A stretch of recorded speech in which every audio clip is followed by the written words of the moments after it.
where the United States has now pledged hundreds of armoured vehicles, rockets and artillery shells to Ukraine as part of a fresh $2.5 billion military assistance package. The latest American package includes at least about 59 Bradley fighting vehicles, 90 Stryker armoured personnel carriers, 53 mine-resistant ambush-protected vehicles, and 350 high-mobility multi-purpose wheeled vehicles. However, one of the key demands for tanks, which the Ukrainians had expressed again and again, has notably been missing from this list of military weapons that are now being sent by the United States. Now, this announcement comes as countries of Ukraine Defense Contact Group are set to meet later in the day today. The nations will discuss boosting Ukraine's ability to confront the Russian forces with modern battle tanks. The meeting that will take place at the Ramstein Air Base in Germany will discuss the future weapon supplies to Ukraine, particularly of Germany's Leopard 2 tanks that are used by armies in Europe. Now, Berlin has the veto power over any decision to export the tanks, and Chancellor Olaf Scholz's government has appeared pretty reluctant so far to authorize the sale of these tanks to Ukraine for fear of provoking Russia. Meanwhile, Denmark has pledged to donate at least about 19 French-made Caesar howitzers to Ukraine, including some still on order, following a slew of pledges of heavy weapons from Kiev's Western allies. Britain plans to send about 600 Brimstone missiles to Ukraine to support the country in its fight against Russia. Sweden has announced a new package of military aid to Ukraine. The package is worth about $419 million. And this will include armoured infantry fighting vehicles and also the Archer artillery system.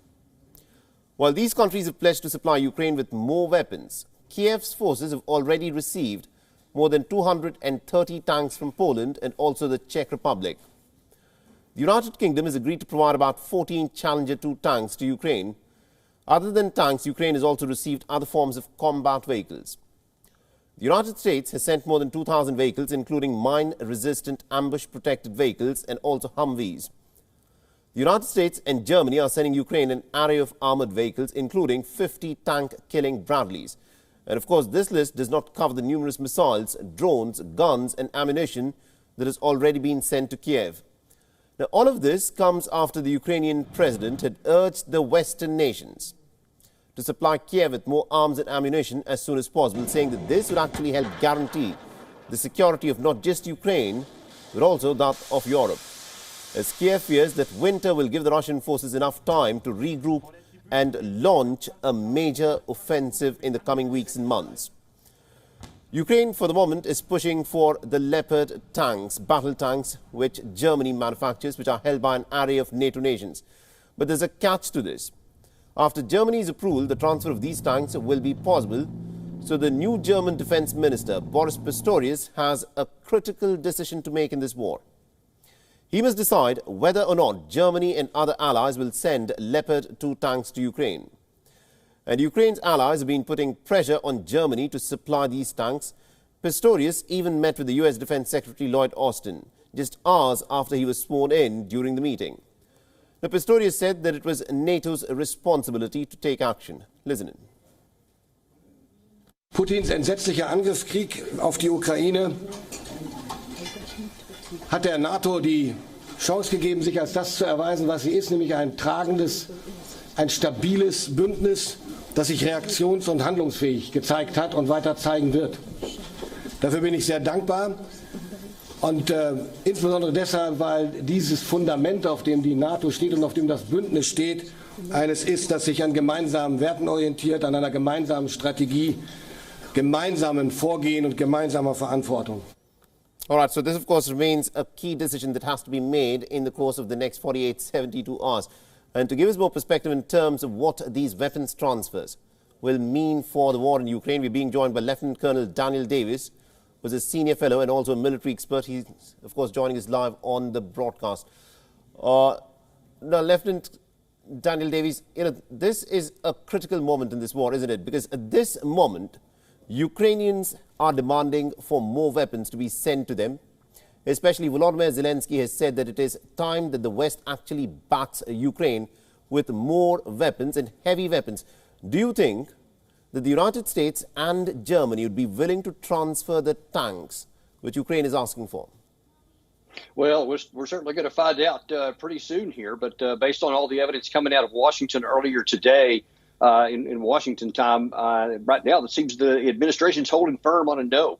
I think that phone call between Olaf Scholz and President Biden, I think there was talking about that, and we can only guess what was happening behind the scenes there. But what we know for sure didn't come out was any kind of an agreement by the United States, either that day or since, to say, yes, we're going to send tanks. And in fact, the announcement today expressly said there would be no tanks in the package.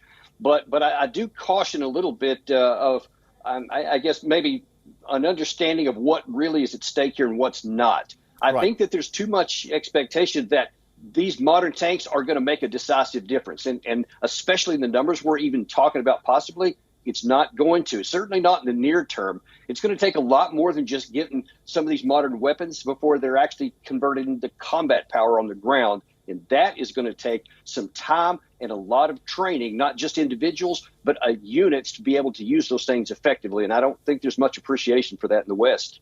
All right, very interesting. And also, try help us understand as to why Ukraine actually wants these heavy tanks.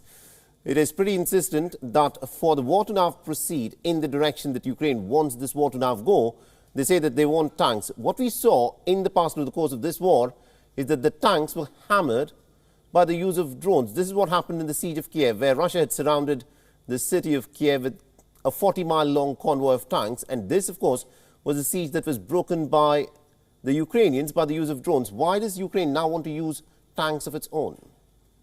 Well, I think that a lot of it has to do with the reputation, because the M1 tank was devastating in Desert Storm, which is outfought in a tank battle in that war. That's where I first got into armor. And then they saw it again in 2003 when Operation Iraqi Freedom. They've seen that. They've seen them specifically go up against T-72s, the same ones the Russian has, and they see that they were devastating there. And I think that they just want that reputation. But I cannot overstate how important that the training of the men inside the tanks are. It's much more important than the kind of vehicle. And as you pointed out there, look, even Russian T-90s and T-80s have been destroyed by a lot of the anti-tank guided missiles, some of these javelins and some of the other things we have. And of course, Russia has an analogous to that as well. And our tanks, as good as they are not impervious. And I think that there I think there's more weight put on what they can do than what they really would do. I think that's an important assessment that you've made there. And my final question to you, sir, is this. Now, Germany has said that it makes the transfer of its Leopard 2 tanks conditional on the Americans. Why do you think the Germans are reluctant to actually go on and support the Ukrainians with the Leopard 2 tanks that the Ukrainians now insist is very critical for them to take this war forward? Yeah, I think that they're probably the same reason that the White House hasn't been doing it so far. I think there's really two reasons. I think number one is we don't want to lose our tanks. We don't want to see American tanks or Leopard tanks, burning hulks that are, shared all over social media, and to see maybe they're not as good as what people think that they might be. And of course, as I point out, you have to use them right to do that. But the second thing is, look, if they were successful, they don't want to potentially cause Russia to go over some kind of red line that only they know about so far. And all the red lines that Russia has threatened so far has not come to pass. We've passed them all and nothing has happened. But it's unclear if it would happen here. And I think that uncertainty is what's causing the doubt. All right. Very interesting. Thank you very much indeed, Lieutenant Colonel Davis, for joining us and getting us all those insights there. Thank you very much. WION is now available in your country. Download the app now and get all the news on the move.